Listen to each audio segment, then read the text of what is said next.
Good morning, everybody.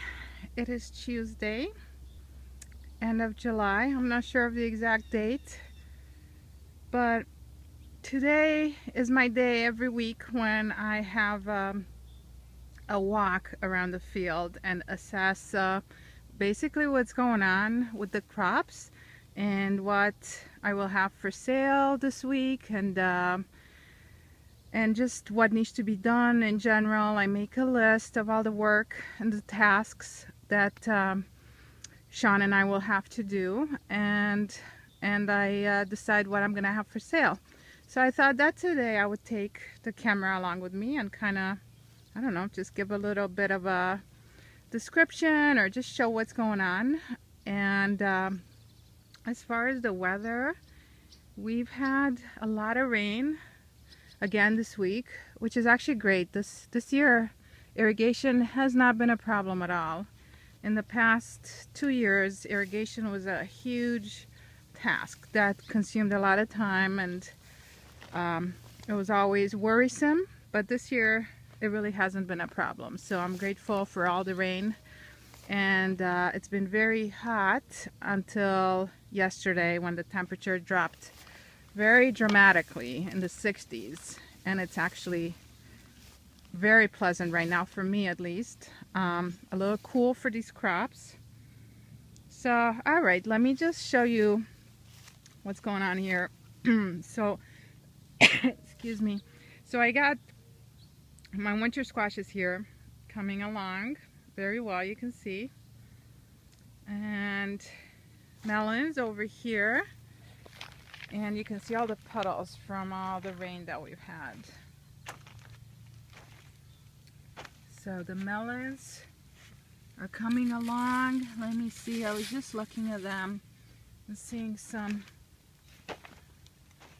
So right here, these are watermelons.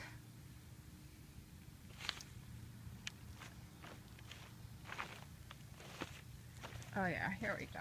So you can see the little fruit starting to set. Very cute little watermelon right here. And I got some honeydew also, which I'm very excited about. It's the first time that I plant honeydew this ever, I guess. So that's the honeydew. And I also have some cantaloupe. So they are coming along. And then I got my winter squashes over here. And corn, you can see how much taller this got.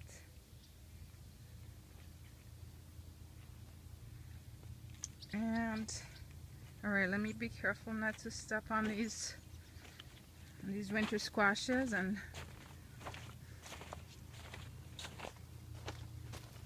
winter squash is looking really good. This is butternut right here.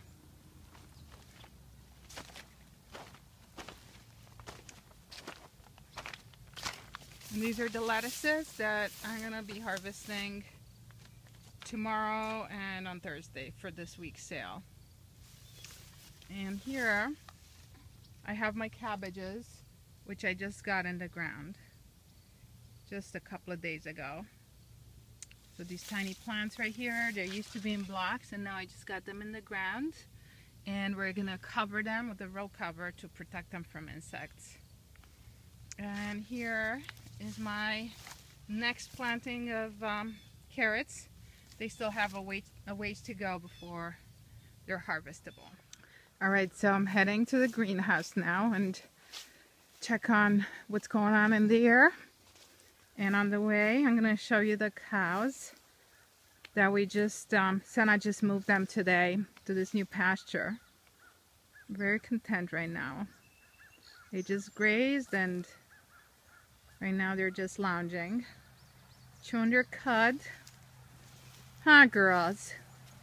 How's it going? This is little Juliet right here. She's getting really big.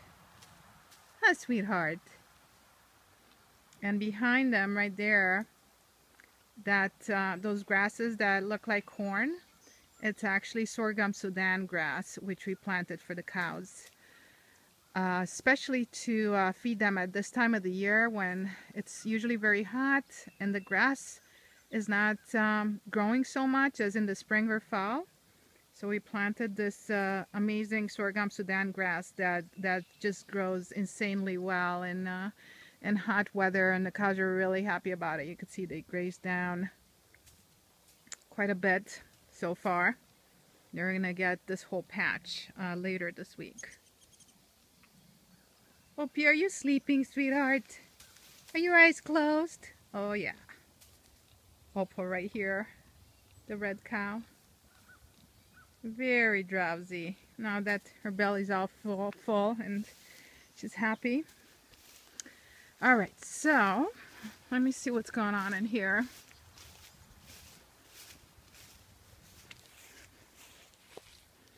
So one thing I'm gonna have for sale this week, a little bit anyway, is these tomatoes. You can see right in here. See, yep, right there. You can see they're coming in. So I'm gonna be harvesting some of them. And I saw some eggplants earlier. Let me check. Oh yeah, right here. Look at these. Beautiful eggplant right here. So I'm gonna be harvesting a few of these guys. The cukes right there are starting to look a little sad. They're still producing, but some of the vines are wilted and they're reaching the end, you know, of their productive life. So I'm going to be harvesting maybe another time this week. So there's still a lot of cucumbers, but as you can see, but I have a second planting coming along that's not harvestable yet, but once these guys are done, I'm going to be harvesting my second planting. And on this side here, we got peppers coming along very nicely. So these guys, what I'm going to do is, as I was saying last time in my video, I like to let them turn red. But what I usually do every year is I pick off of each plant the biggest first pepper. So on this plant I would pick this one because I think that when you do that, and I can't really say I have any data to prove this or anything, but I think when you do that, it makes the plant put more energy into creating more peppers, as opposed to just getting energy into this really big one. So that's what I do every year, and it works for us. You know, I pick the very first one green, and then I leave the plant alone until the rest of them turn red. So you can see on this plant, you got, after I'm gonna pick this big one first, this first big one, I'm gonna have 1, 2, 3, at least 3 more coming along. And then of course there are a lot more than that, because you can see, let me see if I can, yeah, right here there are more tiny little ones and blossoms that are gonna eventually turn into peppers. So over there you can see more tomatoes coming along that I'll be harvesting this week. Let me go over there. I have different kinds of tomatoes in this bed. I have some heirlooms and I have some just regular beefsteak tomato. So they're looking really good. It's funny, there's a lot of variation in this bed. You know, some of the plants are really tall and bushy, and then there's this one section over here where the plants are pretty small and just not so good looking. And I'm not sure if there was some insect problem here or just something going on with the soil.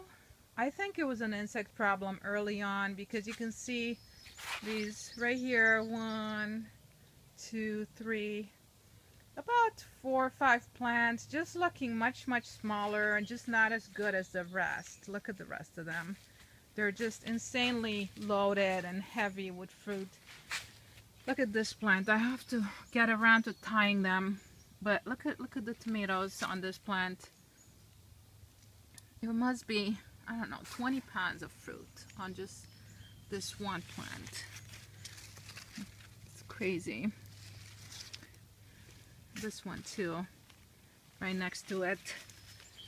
So one thing about this time of the year is that it's really beautiful and also very overwhelming at the same time, because it's a very abundant time, which means that everything's growing, a lot of things are ready to harvest, and the weeds and everything is just thriving. So you got to keep up with all of it. Look at these zucchini right here. They're still producing. Nice big zucchini. Lots of more zucchini coming along with the flowers. Plants are still flowering. Some of the plants, there's another one. Some of the plants are definitely also reaching the end of their life. I think these guys over here that are looking kind of sad, they got squash borer, which is a type of an insect that kind of bores in the stem of the plant and ends up wilting the plant. So basically ends up killing it eventually. Like you can see this plant right here. That's what happened to it. See, it looks very sad and yellow. And so anyway, I was saying at this time of the year, just everything's booming, you know, everything's thriving and nature's putting out everything. So you have to keep up with it as a farmer or a gardener or whatever you're doing. You got to keep up with the harvest, and there's still planting going on at this time, and the weeds are crazy, so you got to do something about that. And of course insects, everything's very prolific, you know, so it can definitely be a little bit overwhelming, but you can't let that get in the way, you know. You just try to figure out what the best you can do is.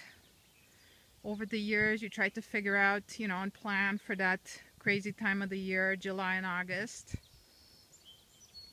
And one thing is to adjust your scale, you know. So if you're growing on a scale that's way beyond what you can actually keep up with, then you need to adjust that. So I'm still working on that. Obviously I cut down a lot from last year, and this scale feels actually pretty good to me, but it would be nice if I actually got to taking out some of these weeds. You see right here, this weed with seeds, that's not something you want to leave around, because as soon as those seeds drop, it's just gonna make things a lot harder for next year. You're gonna have a lot more weeds, so you just figure out how to deal with that. So right here, all this bare soil, I'm actually gonna seed today. I'm gonna plant some forage radishes, which are these humongous radishes that really look like a daikon radish. And they're really great for covering the soil and also for feeding the animals in the winter. So I'm just gonna plant this whole area with forage radish and give that to the cows in the winter when the pasture is no longer abundant or even available at all. Potatoes have gone mad. They're very, very tall and bushy, and they're not ready yet, but they're definitely they look good, you know. I think very prolific they're gonna be. And the same thing with the celery here. I'm very excited. Celery's tough. We always had a hard time growing celery, you know, the way we grow things without sprays and everything. But this year I'm very happy. It looks really, really good, and I've just been using it in my cooking, but I'm really happy with it. I don't see any disease on it. Usually it gets this curling disease that just the leaves start curling and then it kind of takes down the whole plant. But I don't see that happening this year. Alright, so I forgot why I came over here actually. I wanted to check on the beans. So let me go over there. And the onions. So these onions, look at them. They're so beautiful. They're gonna be ready, I think, in a couple of weeks or maybe even 1 week. They're not ready right now. I'm using them for my cooking, but I'm not gonna harvest anything on a large scale yet. And the beans are right here. So let's see. Oh yeah, so we're gonna have beans this week. See them right here. Plenty of beans coming along. Look at that. So these guys, I'm gonna be harvesting them tomorrow and probably Thursday. I have these flat Italian beans that are really delicious, and the chef at Oyster Club loves them, and some of my customers who know them, and some of the customers who come here to the farm love them. A lot of people are not familiar with these flat beans, but they're really delicious Italian style beans. Alrighty.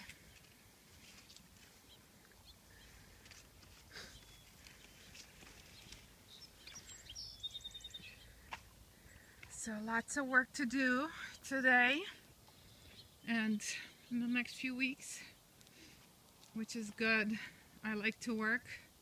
I don't like to be pressured or stressed, but I really like to work. And so when you garden or farm, I think one of the great things is that there's always something you can do, and there's always a way that you can make things better and work with things and learn from what you did from last season and apply it to this season. So it's just really never ending, and you know, it's kind of like a lifelong quest on how to work with nature in a better way and in a more productive way. And so for me, that makes me really happy, and it keeps me out of trouble. And here are some apples coming along quite nicely on this tree that we squished so many caterpillars on earlier in the season.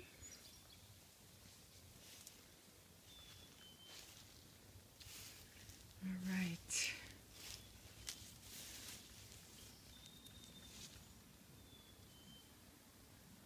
All right, everybody. So have a good rest of the week and enjoy this cool weather that we're having right now. Enjoy it before we get the heat back.